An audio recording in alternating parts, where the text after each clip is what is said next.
डोळ्यांच्या तक्रारी आता बऱ्याच जणांच्या आहेत. लॅपटॉपचा वापर किंवा कंटिन्यू मोबाईल आणि इंटरनेट त्याचा वापर असल्यामुळं डोळेदुखी किंवा डोळ्यातून पाणी येतं किंवा लांबचं दिसत नाही.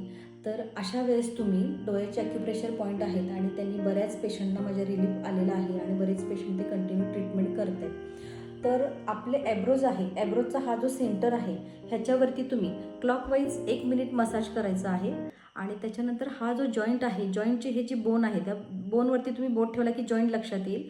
तर तुम्हाला हा पॉईंट एक आहे आणि हा पॉईंट, हा 1-1 मिनिट हे पॉईंट द्यायचे आहेत. दोन्ही हातांनी देऊ शकता. सकाळी 3 मिनिट आणि संध्याकाळी 3 मिनिट. डोळ्याचे व्यायाम करा आणि जेव्हा PC किंवा लॅपटॉप तुम्ही वापरताय त्यावेळेस तुम्ही 20 ते 30 मिनिटानं जितक्या लांब बघता येईल, दूर नजर टाकता येईल तेवढं दूर तुम्ही बघा.